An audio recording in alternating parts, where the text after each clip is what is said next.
On the morning of October 2nd, 2017, a call was placed in 911 at approximately 6:45 a.m. Aaron Fryer's girlfriend, alarmed and confused, reported that both her boyfriend, 50-year-old Aaron Fryer, and his 15-year-old daughter, Ellie Fryer, were missing. She had been contacted by Aaron's younger daughters, ages 11 and 8, who had woken up and discovered something deeply disturbing inside the family's Medford, Oregon home. Upon entering the house, the two young girls were met with a chilling sight. The older of the two sisters, just 11 years old at the time, shared critical information with responding officers. She told them she had been awakened around 5 a.m. by the sound of her father shouting and something crashing inside the house. Alarmed by the commotion, she walked toward the living room. When she placed her hand on the couch, she felt a wet substance. Turning on the light to see what it was, she discovered her hand was covered in blood. What followed was the realization that there was blood everywhere. Her statement helped paint the initial picture of what had occurred before dawn. In addition to what she saw, she reported hearing a voice in the living room during the disturbance, a voice she recognized. It was Gavin McFarland, her older sister Ellie's 19-year-old boyfriend. This critical detail would mark the beginning of a complex and disturbing investigation. The crime scene, the presence of blood, and the initial eyewitness account began to direct law enforcement toward understanding the timeline and potential suspects. With two family members missing and a bloody scene left behind, authorities moved swiftly to gather evidence and conduct interviews based on the facts available in those early hours. In the weeks leading up to his murder, Aaron Fryer had grown increasingly concerned about his 15-year-old daughter, Ellie's relationship with 19-year-old Gavin McFarland. According to Curtis Smith, a longtime friend of Aaron's, the father believed Gavin was a bad influence. Ellie, once a high-performing student actively involved in school activities like band, had started to change after she began dating Gavin. Her academic focus and general behavior began to decline, causing Aaron to take action. Roughly a month before Aaron disappeared, he officially forbid Ellie from continuing her relationship with Gavin. This decision created tension within the family and sparked further conflict between Aaron and Gavin.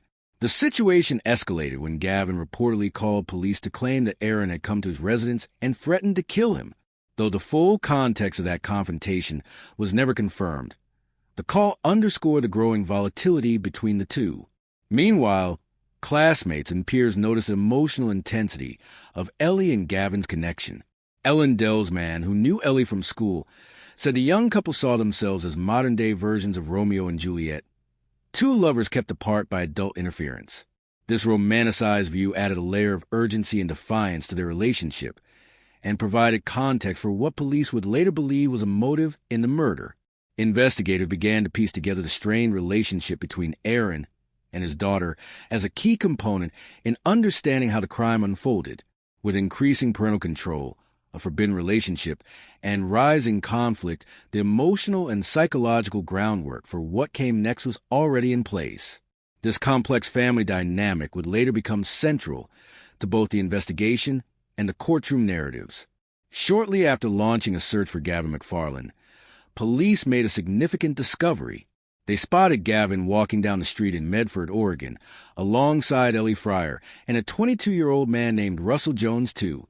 All three were immediately brought in for questioning. What followed were a series of conflicting stories that would prove pivotal to the investigation. Ellie Fryer was the first to speak. During her taped police interview, she alleged that her father had been abusive, emotionally, verbally, and occasionally physically. She claimed he had, on more than one occasion, grabbed her by the throat and pinned her against the wall when displeased. According to Ellie, she had planned to run away and was waiting for Gavin and Russell to pick her up.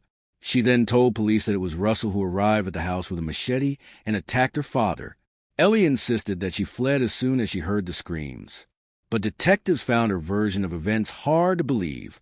Her demeanor during questioning was notably calm, and her timeline did not align with other evidence.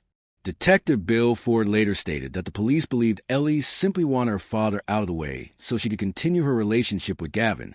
Her claims of abuse and fear were seen as efforts to justify a premeditated plan rather than spontaneous flight. When investigators confronted Russell Jones with Ellie's story, he denied being the attacker. Instead, Jones claimed that it was Gavin McFarland who had gone into the living room and brutally attacked Aaron Fryer with a baseball bat. Jones said he arrived afterward and helped move the body. He told officers they had wrapped Aaron in a tarp, loaded him into the trunk of Aaron's own car, and dumped the body. Jones also said that the murder weapon, a baseball bat, was discarded near the dump site and that Ellie was the one who threw it there. These contradictory statements were turning points in the case.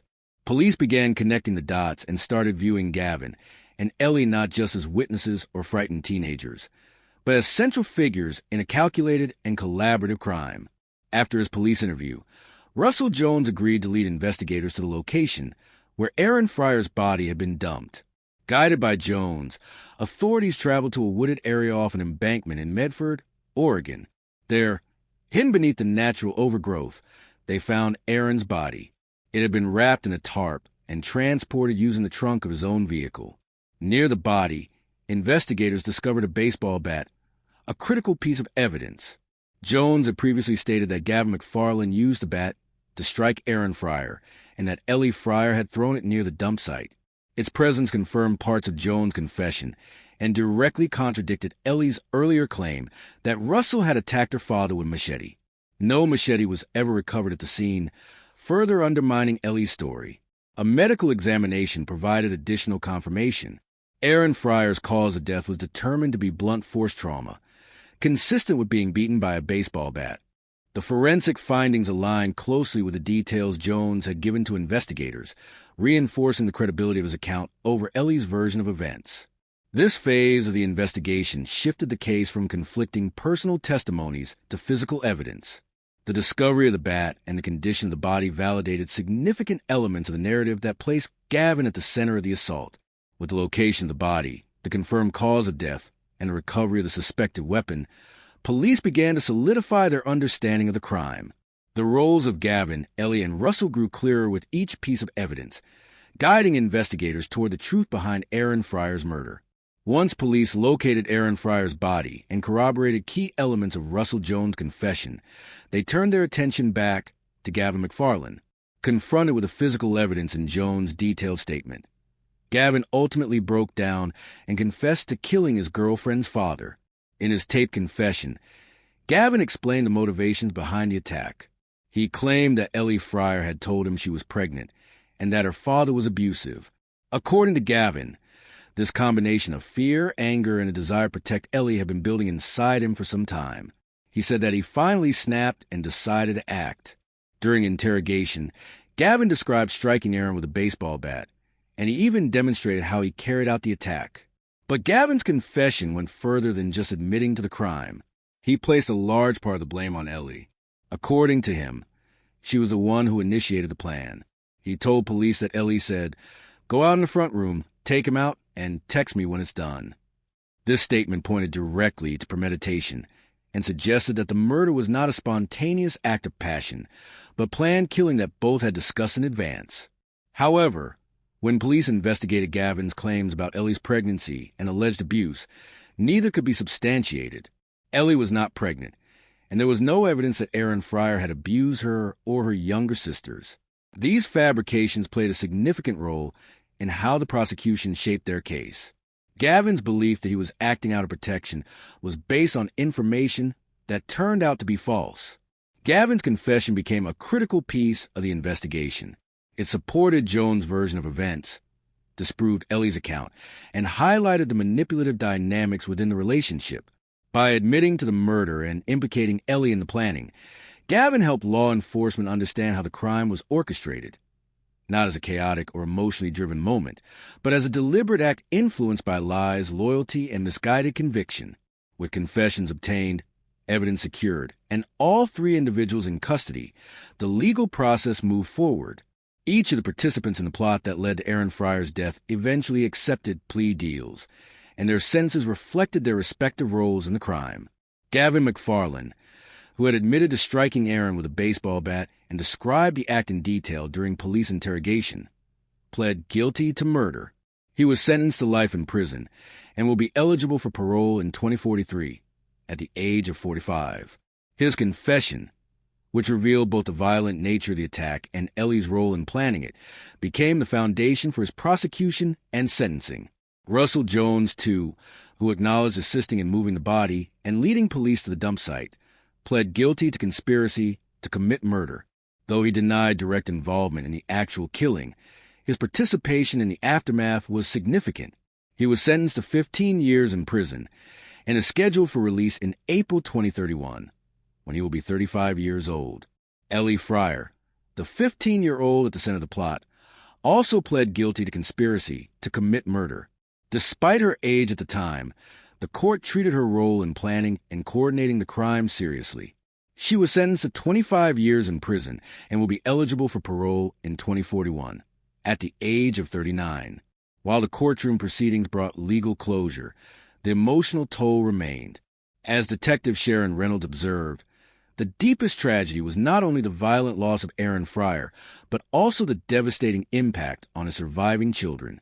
His two youngest daughters, just 8 and 11 years old at the time of the murder, were left to grow up without their father and without their older sister. The aftermath of the crime extended far beyond the legal system, leaving a fractured family and a community forever changed by the events of one early October morning.